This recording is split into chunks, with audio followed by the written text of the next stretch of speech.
나눌 말씀은 다니엘 말씀입니다. 다니엘 2장 1절부터 23절의 말씀 우리 함께 나눌 텐데요. 찾으시면 우리 자리에 일어나셔서 한 절씩 교독하도록 하겠습니다. 다니엘 2장 1절부터 23절의 말씀입니다. 제가 먼저 읽겠습니다. 느부갓네살이 다스린 지 2년이 되는 해에 느부갓네살이 꿈을 꾸고 그로 말미암아 마음이 번민하여 잠을 이루지 못한지라.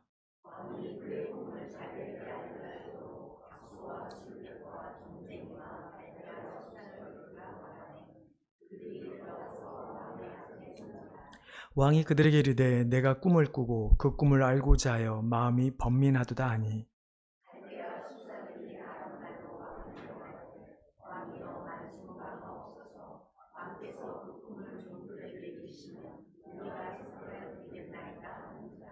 왕이 갈대인들에게 대답하여 이르되 내가 명령을 내렸나니 너희가 만일 꿈과 그 해석을 내게 알게 하지 아니하면 너희 몸을 쪼갤 것이며 너희의 집을 거름더미로 만들 것이요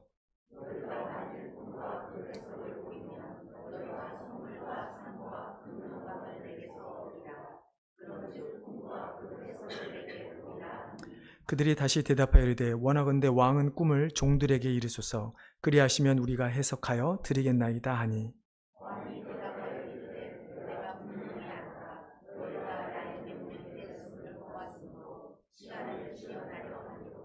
너희가 만일 이 꿈을 내게 알게 하지 아니하면 너희를 처치할 방법이 오직 하나이니 이는 너희가 거짓말과 망령된 말을 내 앞에서 꾸며 말하여 때가 변하기를 기다리려 함이라.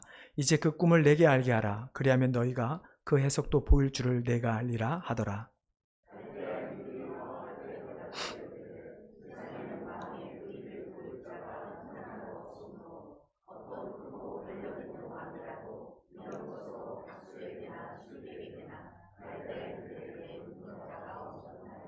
왕께서 물으신 것은 어려운 일이라 육체와 함께 살지 아니하는 신들 외에는 왕 앞에 그것을 보일 자가 없나이다 한지라.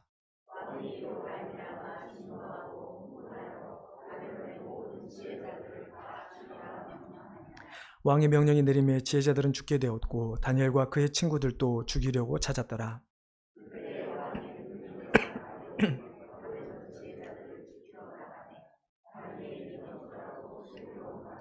왕의 근위 대장 아리옥에 물어 이르되 왕의 명령이 어찌 그리 급하냐 하니 아리옥이 그 일을 다니엘에게 알림해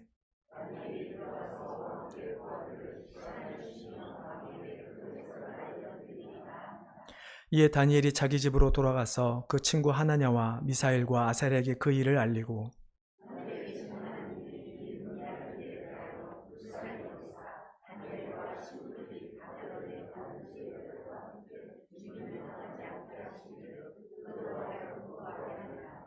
이에 이 은밀한 것이 밤의 환상으로 다니엘에게 나타나 보임에 다니엘이 하늘에 계신 하나님을 찬송하니라.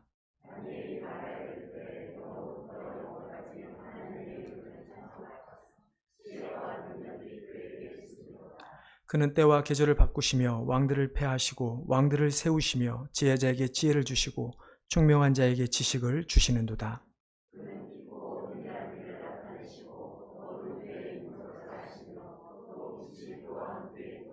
같이 읽겠습니다. 나의 조상들의 하나님이여 주께서 이제 내게 지혜와 능력을 주시고 우리가 주께 구한 것을 내게 알게 하셨사오니 내가 주께 감사하고 주를 찬양하나이다. 곧 주께서 왕의 그 일을 내게 보이셨나이다 하니라. 아멘. 네, 자리에 앉아주시 바랍니다. 제가 한번 더 기도하겠습니다. 하나님, 오늘도 우리가 하나님 앞에 예배하며 나아갈 때 또 우리에게 말씀하는 또 하나님의 말씀을 듣기를 원합니다.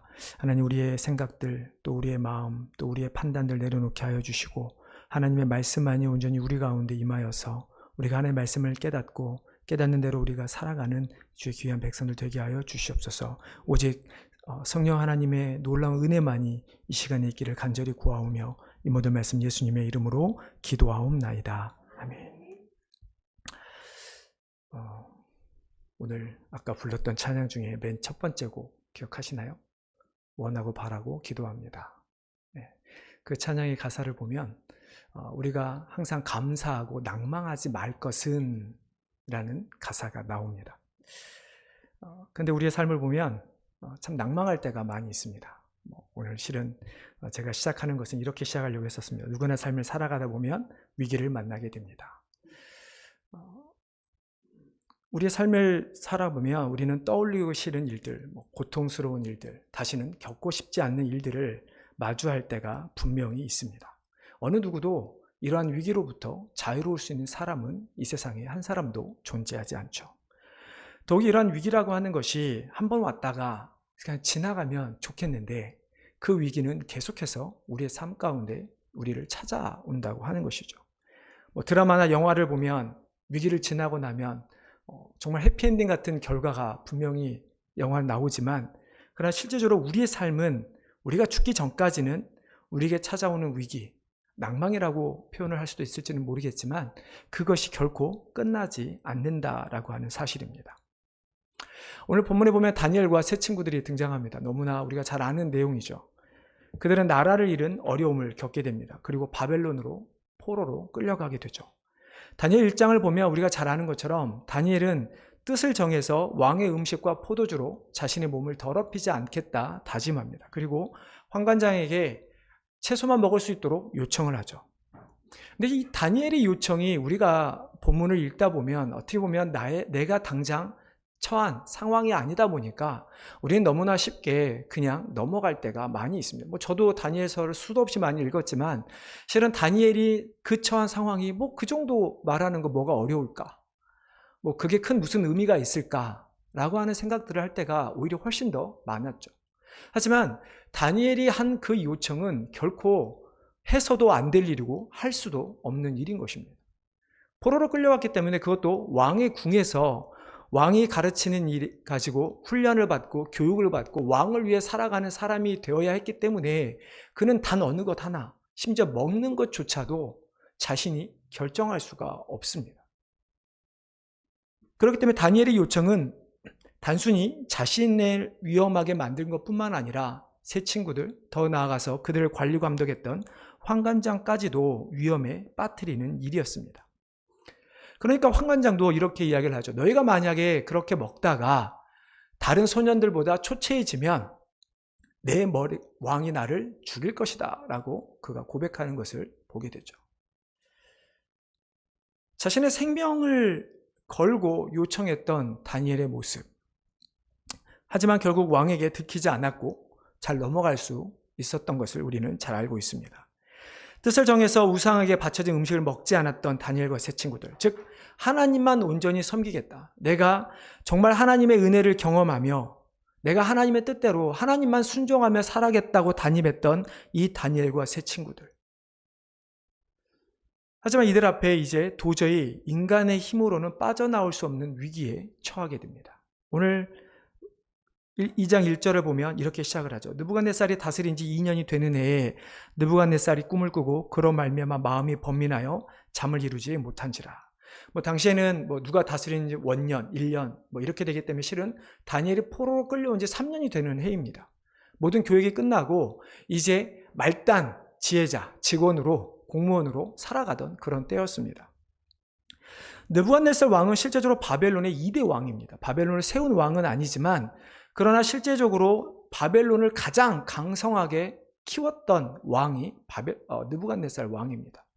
아버지가 왕이었던 시절에 모든 전쟁 가운데 선봉장으로 서서 싸움을 싸웠던 용맹한 왕이었고, 또 왕권을 일찍이 이어받은 이후에도 수많은 전투를 승리함을 이끌고 통해서 영토를 확장하고 나라를 부강하게 만들었던 사람이 바로 이 느부갓네살 왕이죠. 우리가 오늘 꿈에 대한 해석을 하지는 않기 때문에 자세히 말씀을 드리지는 않겠지만, 느부갓네살 왕이 꿈을 꾸었을 때 그가 보았던 신상, 특별히 신상의 머리가 금으로 되어 있을 때 그 금에 해당하는 왕이 바로 이 느부갓네살 왕이었던 것이죠. 세상에 못할 것이 없고 모든 것을 가진, 모든 것을 다 할 수 있었던 왕이 바로 이 느부갓네살 왕이었습니다. 근데 이런 왕에게도 불구하고 그가 할 수 없는 것이 있었습니다. 어느 날 잠을 자는데 꿈을 꾸게 됩니다. 그 꿈을 처음부터 말하지 않죠. 오늘 본문에 그 꿈의 내용이 나오질 않습니다. 근데 이 왕은 분명히 그 꿈이 그냥 단순한 꿈이 아니었다라고 생각이 든 것 같습니다. 그러다 보니까 꿈을 꾸고 난 이후에 왕이 잠이 들지 못하게 됩니다. 그 마음이 번민하여 잠이 들지 못하였다라고 기록을 하고 있죠. 얼마나 꿈자리가 사나웠으면, 우리가 맨날 그런 표현 쓰죠. 얼마나 꿈자리가 사나웠으면 잠을 못 이룰 만큼 그가 처했을까. 단순히 무서운 꿈을 꾸어서 잠을 못 든 것이 아니죠. 무서운 꿈이라면 시간이 조금 지나면 잠이 듭니다. 하지만 그 꿈이 분명히 느부갓네살 왕의 마음 가운데는 번민을 일으키게 할 만한 꿈이었다라고 하는 것이죠. 그래서 잠을 이루지 못한, 꿈 때문에 잠을 이루지 못한 왕은 이제 그 꿈이 무엇인지 알아보기 위해서 바벨론에 있는 모든 지혜자들, 오늘 본문에 보면 박수와 술객과 점쟁이, 또 갈대아 술사를 다 궁으로 불러오게 됩니다. 한마디로 그 사람들은 지금 우리가 말하는, 우리가 전보러 가는 것처럼 그런 사람과 비슷한 사람들입니다. 하지만 그 사람들이 대변하는 단 한 가지는 그 당시의 모든 사람들보다 지혜가 뛰어난 지혜자들이었다라는 사실이죠. 한마디로 왕이 어떤 일이 있을 때마다, 어떤 문제를 닥쳤을 때마다 그들을 불러서 그들과 상의했던 자들이 바로 이들이었습니다. 근데 오늘 장면을 보면 아주 얼토당토 않는 명령을 왕이 내리게 되는데요. 왕이 그들을 불러서 최소한 꿈이 무엇인지 자 설명해봐라 이러면 좋을 텐데, 꿈도 말하지 않고 오히려 꿈을 너희가 알아내고 나에게 그 꿈을 해석해달라라고 명령을 합니다. 이 이야기를 듣던 거기에 있던 모든 지혜자들이 술렁거리게 됩니다. 아니 이게 무슨 일이지? 대체 우리 보고 어떻게 하라는 거야? 그러니까 그들이 왕에게 이야기하기, 왕이여 제발 꿈을 알려주시옵소서. 그러면 우리가 그 꿈을 해석해드리겠습니다. 그런 웅성거리는 소리를 들었던 왕이 명령을 내리게 됩니다. 내가 너에게 명령을 내렸나니 너희가 만일 그 꿈과 해석을 내게 알게 하지 아니하면 너희 몸을 쪼갤 것이고 너희의 집을 거름더미로 만들 것이며, 너희가 만일 꿈과 그 해석을 보이면 너희에게 선물과 상과 큰 영광을 내가 너희에게 주리라. 왕은 분명히 억지스러워 보이지만 그러나 단호한 모습을 보이게 됩니다. 나는 절대로 너에게 내 꿈을 말하지 않을 것이니 너희가 내 꿈을 알아내고 그 꿈을 해석해라. 이 말을 들었던 그곳에 있던 모든 지혜자들은 어땠을까요? 여러분이 만약 그런 지혜달 중에 한 사람이었고 그렇게 지금 느부갓네살 왕 앞에 서 있다면 여러분들은 어떻게 하시겠습니까? 술객, 점쟁이 이런 사람들 요즘 말로 하면 다 마찬가지입니다. 점치는 사람들이고 요술쟁이고 마술사들이고 하늘의 별을 보며 어떤 뭔가를 찾아내는 점성술사들이 다 이런 자들이었습니다. 근데 이들의 공통점이 있습니다. 이들의 공통점은 저마다 자신들이 믿는 신들이 있었다는 것이죠. 왕이 생각하기에 지금 자신이 꾼 꿈이 무엇인지 어떤 의미인지 본인은 모르지만 이것이 나라의 운명을 좌지우지할 만한 꿈이었다고 그는 생각이 들었고, 그렇기 때문에 그 꿈을 사람들의 지혜에 묻는 것이 아니라 정확히 말하면 그들이 믿는 신들을 향해 물은 것이죠. 지금까지 왕이 이들과 의논하면서 많은 이야기를 했을 것이고, 또 이야기를 하면 그들은 나름대로 해석을 했고, 또 그것이 맞는 일들이 있었을 것입니다.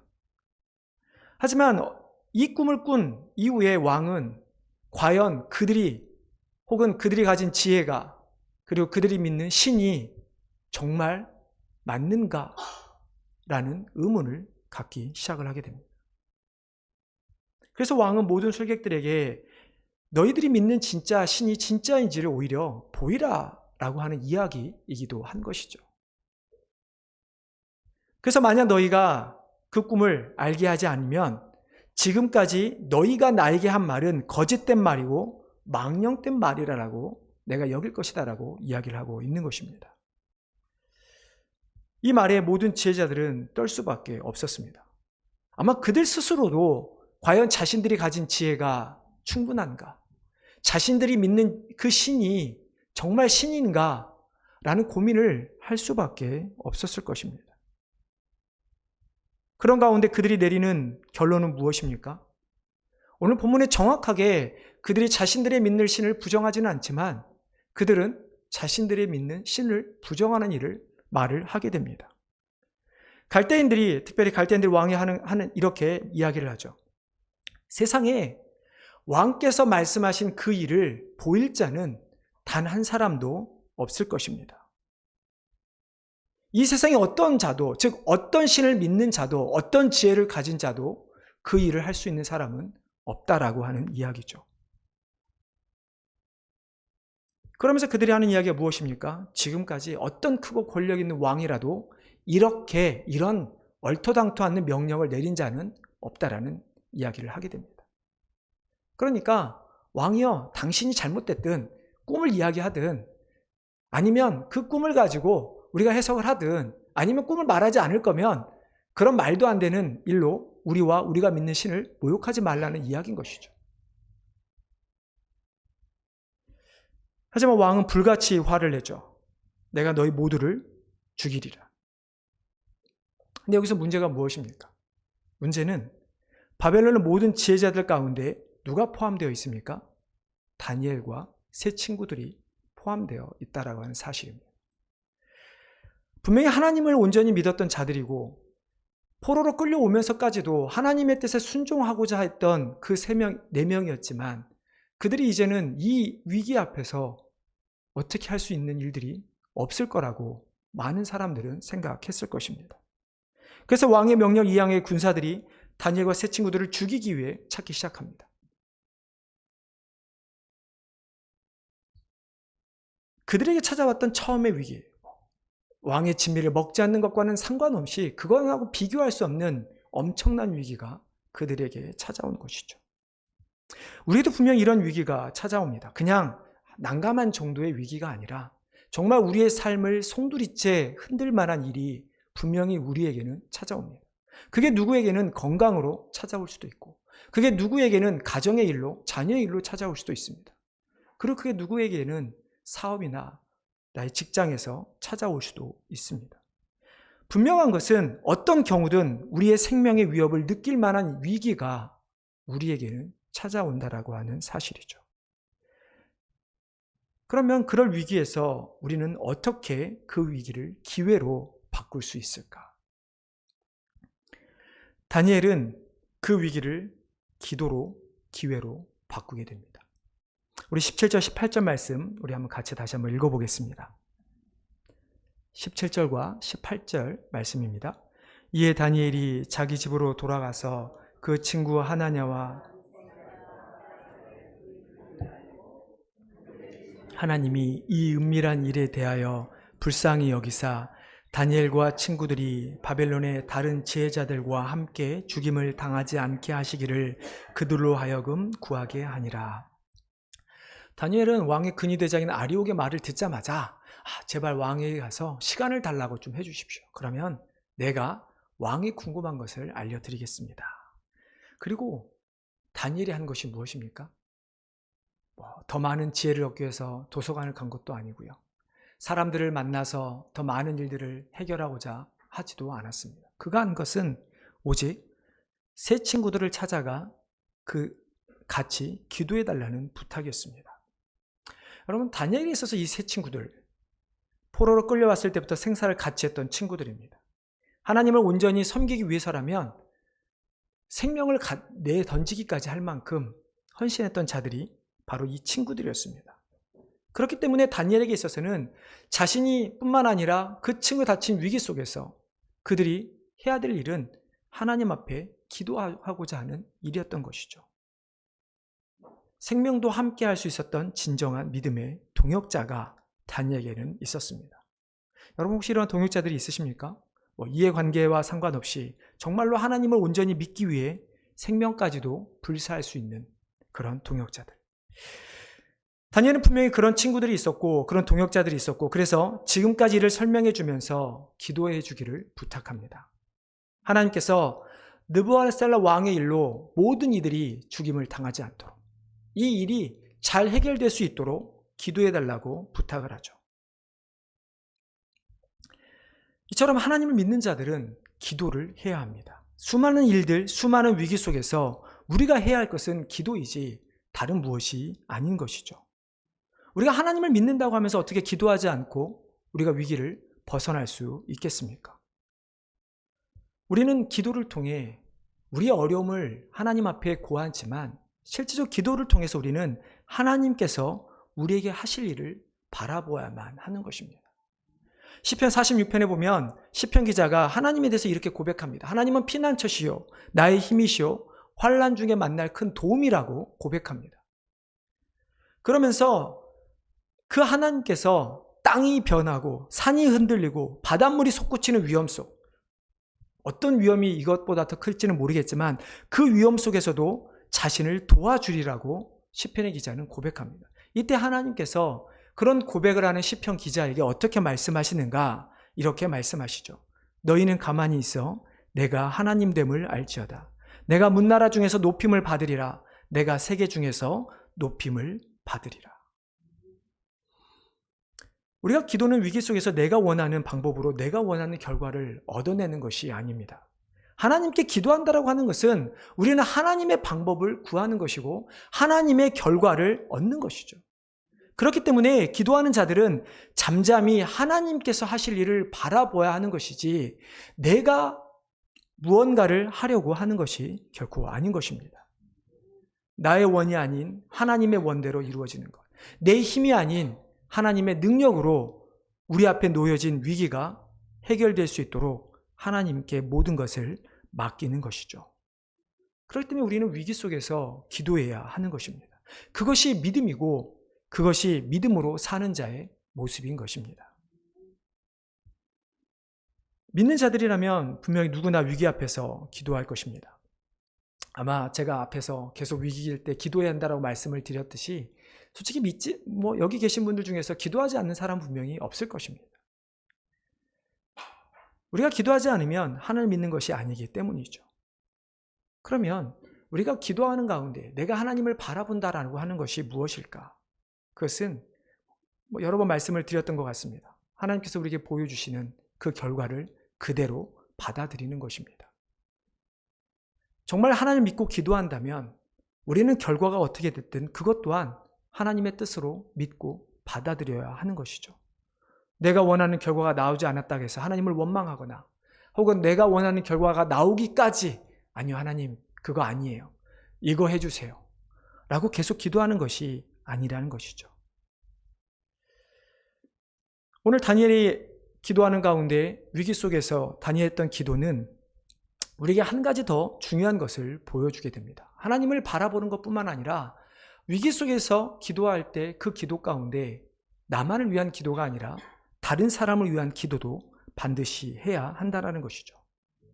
여러분 어려움이 찾아오는 상황을 한번 보십시오. 위기라고 하면 상황을 보십시오. 그 위기가 다른 사람하고는 전혀 상관없이 그저 정말로 땅이 솟아나고 산이 흔들리고 바다가 솟구치는 그런 자연재해만이 우리에게 위기로 다가옵니까? 어떻게 보면 우리가 살아가면서 우리에게 찾아오는 위기는 훨씬 더 우리가 살아가는 삶의 현장에서 찾아올 때가 훨씬 더 많다는 것을 우리는 잘 알고 있을 것입니다. 그러면 그 위기 앞에서 우리는 나만 그 위기에 어려움을 당하고 있는 것이 아니라 다른 누군가도 똑같이 그 위기 가운데 있다는 것을 우리는 깨달아야 하는 것입니다. 다니엘 입장에서 한번 생각해 보십시오. 바벨론의 나라의 포로로 끌려갔습니다. 쉽게 말하면 일제강점기 때 많은 우리 한국 사람들이 일본으로 끌려갔죠. 혹은 한국의 땅에서 포로로 살아갔습니다. 근데 지금 이 다니엘이 처한 이 상황은 다니엘이 머리만 잘만 굴리면 어떻게 할 수 있습니까? 자신을 제외한, 자신과 친구들을 제외한 모든 이방신을 믿는 모든 술사들, 지혜자들, 즉 느부갓네살 왕이 믿은 사람들 다 한꺼번에 처리할 수 있는 상황입니다. 왕에게 나아가서 왕이요, 내가 왕의 꿈을 알려드리고 해석해 드릴 테니까 내가 믿는 하나님만이 진정한 하나님이니까 저 사람들 다 이제 없애버리고 내가 당신을 돕겠습니다. 라고 한다면, 그리고 정말 꿈을 해석한다면 왕은 어떻게 할까요? 제 생각에는 분명히 다니엘의 이야기를 전 들어줬을 것 같습니다. 근데 다니엘이 한 것은 무엇입니까? 다니엘이 기도한 것은 그 친구들에게 부탁하기를 자신들뿐만 아니라 그 땅에 있는 모든 지혜자들을 위해서 기도해달라고 부탁을 하는 것을 보게 됩니다. 어렵고 힘든 위기 속에서 나만 잘 살기 위해 다른 사람은 어떻게 되든 상관하지 않는 모습이 참 많은 성도들 가운데 있는 것을 보게 됩니다. 하나님 믿는 자들 가운데 참 이런 모습이 있음을 보게 됩니다. 하지만 하나님께서 하나님을 믿는 자들에게 주신 의무를 생각해 본다면 우리는 결코 그럴 수가 없는 것을 깨달아야 하는 것이죠. 하나님께서 믿는 자들을 이 땅에 남겨두신 이유, 우리를 부르신 이유가 무엇입니까? 이 땅에 하나님의 나라를 세우기 위함입니다. 하나님의 나라를 세워간다라고 하는 것은 믿지 않는 자들에게 복음을 전하는 것이고, 또한 믿는 자들은 함께 모여 예배하며 성도의 교제를 나누며 교회를 세워가는 것입니다. 우리는 그 일을 위해 이 땅에 부르심을 받은 것이지, 이 땅에서 하나님을 믿는 것을 통해서 내가 잘 사는 것을 보여주기 위한 것이 아니라는 것입니다. 어떤 위기 속에서도 나만 잘 살고 다른 사람은 어떻게 되든 상관없이 되는 것이 아니라는 것입니다. 정말 우리 위기 속에서 우리가 해야 할 것은 우리뿐만 아니라 다른 사람들을 위해서도 하나님 앞에 기도해야 하는 것이죠. 다니엘이처럼 자신의 찾아온 위기 앞에서 기도함으로 하나님의 다스림, 하나님의 그 섭리, 비록 나라를 빼앗겨 바벨론이라고 하는 이방 나라에서 살아가지만 그 땅조차도 하나님께서 다스려 주기를 원하며 기도한 것입니다. 그리고 더 나아가서 그곳에 있는 바벨론에 있는 모든 사람들이 하나님을 알 수 있게 기도한 것이 바로 다니엘이 세 친구들에게 요청한 기도인 것이죠. 실제적으로 다니엘의 그 기도의 결과가 어떻습니까? 우리가 오늘 읽지는 않았지만 우리 다니엘 2장 47절 말씀 한번 찾아서 같이 읽어보도록 하겠습니다. 47절입니다. 같이 읽겠습니다. 왕이 대답하여 다니엘에게 이르되 너희 하나님은 참으로 모든 신들의 신이시요 모든 왕의 주제시로다. 내가 능히 이 은밀한 것을 나타내었으니 내 하나님은 또 은밀한 것을 나타내시는 이시로다. 놀랍지 않습니까? 우리 성극 다녀오신 우리 어르신들 그때 그 장면 기억나십니까? 그 왕이 백성들 앞에서 고관들 앞에서 하나님의 이름을 선포하는 것, 하나님만이 진정한 하나님이라고 따르겠다라고 고백하는 그의 모습. 여러분, 이것이 바로 우리의 모습이 되어야 합니다. 우리의 기도가 이러한 놀라운 쓰임받는 기도가 되어야 하는 것이죠. 우리의 기도를 통해서 우리뿐만 아니라 하나님을 믿지 않는 자들이 하나님이 누구이신지를 알고 그 하나님 앞에 나아올 수 있도록 하는 것이 우리의 기도가 되어야 하는 것이죠. 위기 속에서 위기를 극복할 뿐만 아니라 정말 하나님을 세상에 알리는 놀라운 기도, 그런 기도를 했을 때 그 기도의 응답 가운데 응답을 받았다면 그 다음에 우리가 해야 할 것은 무엇일까요? 첫 번째는 우리가 하나님께 찬양을 올려드리는 것입니다. 하나님을 예배하는 것이죠. 19절 말씀에 이렇게 말씀합니다. 이에 이 은밀한 것이 밤에 환상으로 다니엘에게 나타나 보임에 다니엘이 하늘에 계신 하나님을 찬송하니라. 환상 가운데 하나님께서 다니엘에게 느부갓네살 왕이 어떤 꿈을 꾸었는지, 그리고 그 꿈이 무엇인지를 보여주십니다. 이때 다니엘의 마음은 어땠을까요? 정말 세상을 얻는 기분 아니었을까요? 물론 죽다가 살아난 기분이었을 수도 있고, 누구보다도 아마 진짜 흥분하며 드디어 내가 해냈구나 라고 하는 마음이 있었을 것입니다. 어떻게 보면 모든 사람들로부터 자기가 하나님이란 이름만 감추면 모든 사람들로부터 칭찬받을 수 있는 그런 위치에 지금 서게 되었습니다.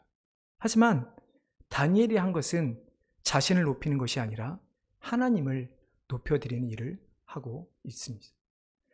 여러분 19절에 보면 하나님을 찬송한다, 이 찬송한다라고 하는 이 단어에 보면 실은 이 단어의 원어는 베락이라는 단어인데요. 이 단어는 하나님께 기도하기 위해 무릎을 꿇다 혹은 하나님께 기도하기 위해 절하다라는 의미를 가지고 있습니다. 또한 다른 의미 하나는 뭐냐면 하나님을 찬양하다 혹은 하나님을 축복하다라고 하는 의미가 담겨 있습니다. 오늘 영어에 보시면 지금 praised라고 하는 단어가 되어 있지만 원어에 보면 오히려 blessed라고 하는 단어가 더 맞는 표현으로 되어 있습니다. 여러분, 하나님을 우리가 축복한다. 하나님을 bless할 수 있습니까? 우리가 하나님을 축복할 수 있는 위치에 있는 자들입니까? 아니죠. 우리가 하나님을 찬송한다, 하나님을 축복한다라고 하는 그 의미는 하나님께 기도함으로 하나님께 온전한 영광을 올려드리는 예배의 자세를 나타내고 있는 것입니다. 단순히 다니엘은 위기 속에서 무릎 꿇고 기도만 한 것이 아니라 그 기도의 응답을 받았을 때 그는 하나님 앞에 무릎 꿇고 하나님의 이름을 높여드린 일을 한 것이죠. 다니엘은 찬양함으로, 예배함으로 위기 속에서 많은 사람들을 구해주신 그 하나님을, 세상 가운데 스스로 참된 신임을 드러내신 하나님의 영광을, 하나님께 영광을 높여 드린 것이죠. 위기 앞에서 함께 매달리는 기도의 모습, 분명히 우리도 다니엘과 비슷하지만 그러나 다니엘이 보였던 이 모습은 어떻게 보면 우리와 조금은 다른 것을 보게 되죠. 여러분, 그런 경험 없으십니까? 정말 우리가 기도하는 가운데 하나님께서 그 문제를 해결해 주셨는데 그거에 대한 감격, 하나님의 은혜, 하나님의 섭리, 언젠가 다 사라져버린 채 그저 똑같이 살아가는 우리의 모습. 저도 그런 경험이 있습니다. 크게 아팠던 적이 있었는데 그 아픈 이후에 건강하게 되었습니다. 그러다 보니까 어느 순간부터 하나님께서 나를 구원해 주신, 나를 병을 고쳐주신 그 하나님에 대한 모습이 점점 더 사라져가는 것을 보게 되죠. 하지만 미국에 와서 여러 가지 이제 검사를 하는 과정 가운데 여전히 그 흔적이 남아있고 계속해서 검사를 해야 한다라는 이야기를 들었습니다. 물론 그 이야기를 들었을 때 처음에는 이야기면 완전히 고쳐주시지 왜 또 이걸 남겨두셨을까 하는 생각도 들지만, 그러나 오히려 그때마다 하나님께서 저를 살려주셨던 과거의 기억이 새롭게 떠오르게 되고 다시 한번 하나님 앞에 나아갈 수 있는 그 기회가 저에게 주어졌다는 것이 얼마나 저에게 은혜가 되는지 모릅니다. 여러분, 이런 위기는 아니지만 은혜 또한 마찬가지입니다. 은혜를 받았던 순간들을 한번 생각해 보십시오. 우리가 아직 9월이 지나지 않았죠. 우리가 9월 초에 수련을 다녀왔습니다. 수련을 갔다 온 다음에 정말 많은 분들이 저에게도 정말 은혜 받았습니다, 이런 말씀들을 참 많이 나눴습니다. 여러분, 지금 어떠십니까? 그때 받았던 은혜, 감격, 말씀들 정말 여러분 안에 지금 살아 있습니까? 우리가 받은 은혜를 하나님 앞에 계속 영광을 올려드리지 않고 우리가 그 받은 은혜를 계속해서 나누지 않으면 우리 가운데 그 모든 것들은 다 사라져버리고 말 것입니다. 우리가 끊임없이 하나님께 예배하는 것, 하나님을 찬양에 대한 이유는 하나님이 하나님 되심을 인정하는 것입니다. 다니엘이 하나님을 찬양한 내용을 한번 볼까요? 20절부터 22절입니다. 다니엘이 말하 이르되 영원부터 영원까지 하나님의 이름을 찬송할 것은 지혜와 능력이 그에게 있음이로다. 영원하신 하나님, 하나님의 지혜, 하나님의 능력, 그는 때와 계절을 바꾸시며 왕들을 패하시고 왕들을 세우시며 지혜자에게 지혜를 주시고 총명자의 지식을 주시는도다. 이 세상을 다스리시며 이 세상의 모든 왕들을 주관하시는 하나님, 이 세상의 모든 나라를 주관하시는 그 하나님, 지혜자에게 지식을 주시는 하나님에 대한 고백을 합니다. 그는 깊고 은밀한 일을 나타내시고 어두운 데 있는 것을 아시며 또 빛이 그와 함께 있도다. 하나님께서 자신의 계획을 우리에게 보여주시는 그 하나님, 아무것도 모른 채 살아가게 내버려 두시는 것이 아니라 말씀을 통해서, 기도를 통해서 하나님의 뜻을 우리에게 보여줌으로 우리가 그 길을 걸어갈 수 있도록 하신 그 하나님을 다니엘은 지금 찬양하고 있는 것이죠. 우리의 찬양의 고백이 바로 이래야 하는 것입니다. 하나님, 그저 나 병 고쳐주셨으니, 하나님 우리 자녀 좋은 대학 가게 했으니, 하나님 저에게 많은 재물 주셨으니, 잘 살게 했으니 감사합니다가 아니라 그 과정 가운데 하나님의 하나님 되심을 고백하는 것이 우리가 해야 될 찬양의 예배의 고백이 되어야 하는 것입니다. 그래야 어떤 환경 때문에, 상황 때문에 하나님을 예배하는 것이 아니라 정말 하나님을 하나님으로 예배할 수 있게 되는 것이죠. 그래서 다니엘은 지금 하나님을 그렇게 자신의 상황에 생명을 주신 그 하나님이 아니라 이 세상을 주관하는 그 하나님, 창조주요, 주관자요, 구원자이신 그 하나님을 예배하고 있는 것이죠. 두 번째는 우리는 하나님께 감사를 올려드려야 됩니다. 우리 23절 말씀 마지막 절인데요. 같이 읽어보겠습니다. 조상들의 하나님이여,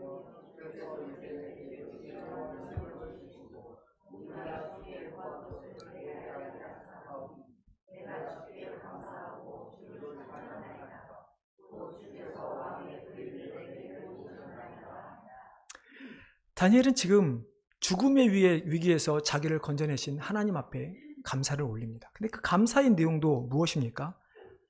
주께서 이제 내게 지혜와 능력을 주시고 우리가 주께 구한 것을 내게 알게 하셨사오니 내가 주께 감사하나이다.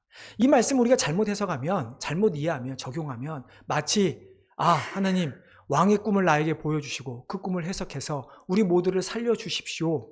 만약에 앞에 21절부터 22절의 말씀이 없었다면 이 말씀을 그렇게만 해석할 수 있습니다. 하지만 앞에서부터 우리가 계속해서 살펴보았듯이 그 내용 가운데 지금 다니엘이 이 말씀을 고백하는 것은 무엇이냐면 결국 하나님께서 바벨론을 향한 하나님의 뜻, 그 안에 살고 있는 모든 사람을 향한 뜻, 그 뜻을 하나님께서 우리로 알게 하셨다라는 고백을 다니엘은 하고 있는 것이죠. 그렇기 때문에 하나님께서 왕에게 하실 일을 그 꿈을 통해서 왕에게 알려주셨다라고 하는 이야기를 하고 있는 것입니다. 우리가 감사하는 것도 마찬가지입니다. 내가 한 일을 하나님 앞에 감사하는 것이 아니라 우리가 하나님께서 예수님을 우리에게 주셔서 우리로 믿게 함으로 우리에게 구원을 허락하신 것. 우리가 지금 이 아침에 내 발로 내가 일어나서 온 것이 아니라 하나님께서 우리를 이 자리로 불러오게 하신 것. 또 우리 모두를 이 세상에 많은 지역이 있지만 특별히 이 지역으로 부르셔서 이 교회로 오게 하신 것. 다 하나님께서 하신 일이라는 것이죠. 우리는 그 일을 감사하며 나가야 하는 것입니다. 아직까지도 내 안에 구원에 대한 기쁨이 없다면 당연히 우리는 감사할 수 없게 되는 것이죠. 내가 이 자리에 있는 이유가 하나님께서 보내주신 것이 아니라면 우리는 이곳에 있는 동안에 안 좋은 일이 생기면 하나님 앞에 감사할 수가 없게 되는 것입니다. 하지만 무엇이든 하나님께서 나를 통해, 우리를 통해, 이 교회를 통해 하실 일이 있고 우리를 그걸 바라보게 하신다면 우리는 항상 감사해야만 하는 것이죠. 여러분, 우리는 얼마나 여러분들은 감사하며 살아가십니까? 어떻게 보면 우리에게 있어서 위기, 정말 큰 위기는 이미 하나님의 은혜로 지나갔습니다. 그렇기 때문에 우리는 항상 하나님을 예배하며 감사해야 하는 것입니다. 어떤 위기입니까? 영원한 죽음에서의 위기이죠. 우리가 여전히 하나님께서 우리를 회복해 주지 않았다면 우리는 영원한 지옥에서 영원토록 우리는 고생하며 살아갈 수밖에 없는 것입니다. 하지만 그 위기 앞에서 우리가 한 것이 무엇이죠? 우리가 한 것은 없습니다. 하나님께서 우리를 사랑하셔서 그 위기 가운데서 우리를 구원해 주셨다면 우리의 매일의 삶의 모습은 어떠해야 할까요? 하나님을 예배하며 찬양하며 감사하는 모습이 우리 가운데 있어야 할 것입니다. 이미 그런 감사에 그 감사가 이미 있기 때문에 사도 바울은 이렇게 이야기를 합니다. 아무것도 염려하지 말고 오직 모든 일에 기도와 간구로 너희 구할 것을 감사함으로 하나님께 아뢰라. 그리하면 모든 지각에 뛰어난 하나님의 평강이 그리스도 예수 안에서 너희 마음과 생각을 지키시리라. 이미 하나님께서 모든 것을 하실 것이고 하실 것이기에 우리는 염려함으로 하나님께 기도하는 것이 아닙니다. 아무리 위기를 할지라도 그 위기 가운데 감사함으로 하나님 앞에 구하여야 하는 것이죠. 이러한 은혜가 우리 가운데 있기를 바랍니다. 정말 하나님을 배반한 우리였지만 그런 우리를 용서하신 하나님, 그리고 우리를 자녀 삼으신 하나님, 그리고 그 자녀들에게 때때로 가장 좋은 것을 주시겠다고 약속하신 그 하나님, 물론 우리의 생각과는 다를 수 있습니다. 하지만 그 하나님 앞에 감사하며 나아가기를 바랍니다. 그래서 어떤 위기가 찾아온다 할지라도 내 힘으로, 내 방법으로 내 뜻대로 해결하는 것이 아니라 정말로 다니엘처럼 하나님께서 하실 일을 바라보며 나아가는 우리 귀한 성도님들 또 교회가 되기를 주님의 이름으로 축원합니다. 아버지 하나님, 참으로 감사합니다. 다니엘과 그 세 친구들 참 생명의 위협 앞에서 하나님 앞에 나아가 기도했던 그들처럼 하나님, 우리도 매일매일 하나님 앞에 기도하며 나아가는 자들이 되기를 간절히 원합니다. 우리가 기도하며 나아갈 때 단순히 나를 위한 기도하지 않게 하여 주시고 정말로 우리가 함께하는 자들, 함께 해야 할 자들, 하나님께서 앞으로 부르셔야 될 자들까지, 혹은 이 나라를 하나님께 다스리는 이 세상이 아무리 썩어져 간다 할지라도 이 세상을 위해 하나님 앞에 기도하며 나아가는 주의 백성들 되게 하여 주시옵소서. 모든 것 감사하며 예수님의 이름으로 기도하옵나이다.